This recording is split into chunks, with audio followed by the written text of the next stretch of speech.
মানুষের কথা শুনে সেইভাবে আগামী দিন এই সাধারণ মানুষের জন্য কি করা যাবে, আর্থসামাজিক উন্নয়ন থেকে আরম্ভ করে দেশের আমাদের যে তার সিকিউরিটি, তার নিরাপত্তা, তার কথা প্রধানমন্ত্রী চিন্তা করেন।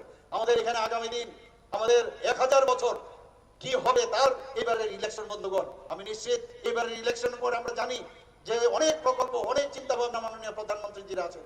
আমাদের মহিলাদের উন্নয়নের জন্য উনি কথা বলেন, যুবকদের উন্নয়নের কথা বলেন, যারা গরিব মানুষ আছে তাদের উন্নয়নের কথা বলেন, কৃষকদের যারা অন্নদাতা তাদের চিন্তা ভাবনা করেন। এই 4 জাতের কথা উনি বলেন। জাতপাতের রাজনীতি উনি একদম পুরো বিরূপ করে দিয়েছেন।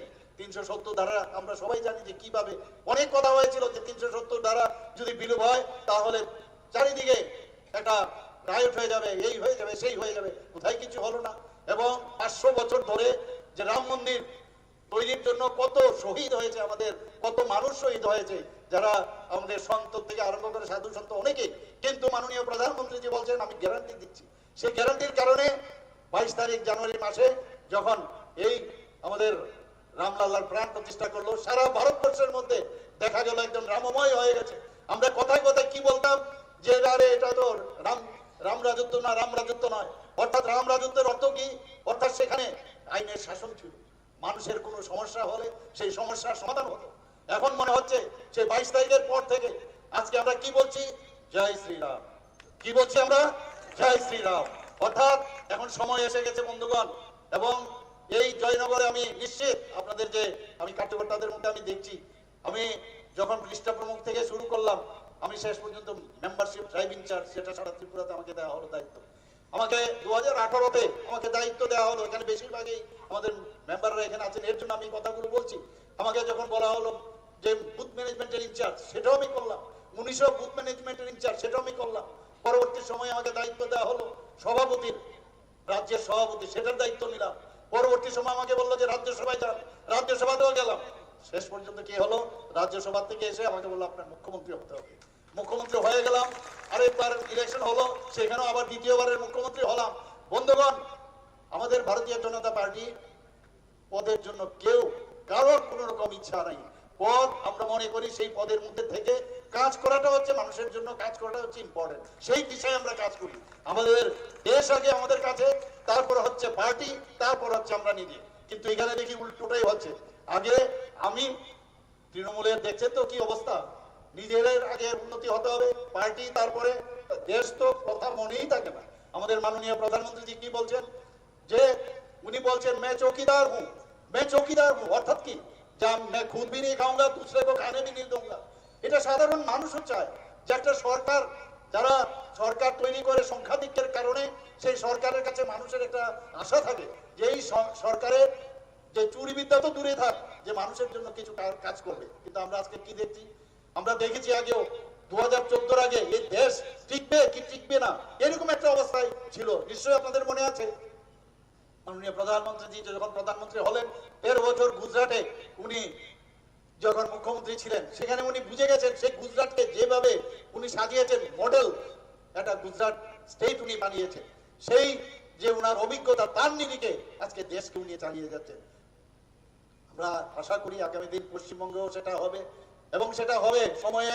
আমরা দেখেছি পশ্চিমবঙ্গে যখন এখানে আমরা দেখতাম যে সিপিএম এর যে কার্যকলাপ, যে কারণে তারা উল্টে গেল, তারপর তৃণমূল আসলো, এখন তাদের কার্যকলাপে এখনো সেই সন্দেশখালীর ঘটনা নিয়ে সর্বত্রই আমাদের কথা হয়। বন্ধুগণ, এরকম সন্দেশখালী সর্বত্র। কালকে আমি 2-3 জায়গায় গেছি, সে একই ঘটনা আমি দেখতে পাচ্ছি।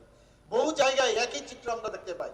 বন্ধুগণ, প্রধানমন্ত্রী এখন চাইছে এই দেশকে একটা শক্তিশালী আমাদের সরকার আমাদের তৈরি করা প্রয়োজন। সেই কারণে আমাদের প্রধানমন্ত্রীজির হাত শক্তিশালী করতে হবে, এবং আগামী দিন আমাদের এই দেশ যেটা একটা বিশ্বগুরুর বা বিশ্ব বন্ধু হিসাবে আত্মপ্রকাশ করবে, সেই দিকে আমি নিশ্চিত। এবং সেটা একমাত্র সম্ভব হবে যারা এখানে উপস্থিত আছেন সবাই আজকে সমস্ত বুথে বুথে গিয়ে সমস্ত যারা আমাদের কার্যকর্তারা আছে, যারা এখনো বসে আছে, তাদেরকে উদ্বুদ্ধ করা। যেখানে মা বোনেরা আছেন প্রতিটা ঘরে যাওয়া, মাসিমাদের খবর নেওয়া, দিদিদের খবর নেওয়া, মেসমশাইদের খবর নেওয়া। একটু মাত্র ভোট আপনার চাইতে হবে না, শুধু মানুষের সাথে কানেকশন থাকলে যথেষ্ট হয়।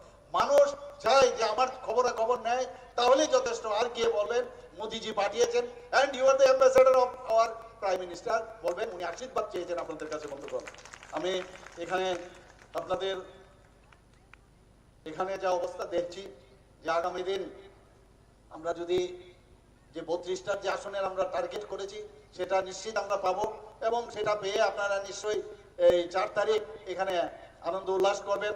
আমি ত্রিপুরার থেকে আপনাদের দেখবো, আমি হয়তো আসতে পারবো না কারণ আমাদের এখানে দুটো সিট আমরা নিশ্চিত 100% সেখানে আমরা জিতবো, সেখান থেকে আমি দেখবো এবং এই এই পশ্চিমবঙ্গকে একটা মার্গদর্শন আপনারা করাবেন সেই আশা রেখে আমি আমার বক্তব্য শেষ করছি।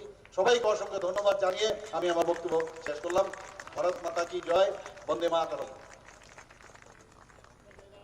Chain marketing system ni kahai baniya kabang angai tongka haste ganangai hoisa koktomani bisingte saimane koktisalni horono agulini dalbidal thaini simi brown sugani logi khorakbai fekjane manini baniya khlainene romka salka thanani police koktisalni horo salka thanani police ni thani koktoma sokpaikha rajakhor awlini gandhi school bai khobjak brown sugar phalai tongkha khoroktam sikla koktoma mani gandhi school gana amsayo naitukmung khlaika naitukmungo college tila gandhi school gana tona kor chaudhary ni mungai khoraksa no romka police bini thani no brown sugar manka police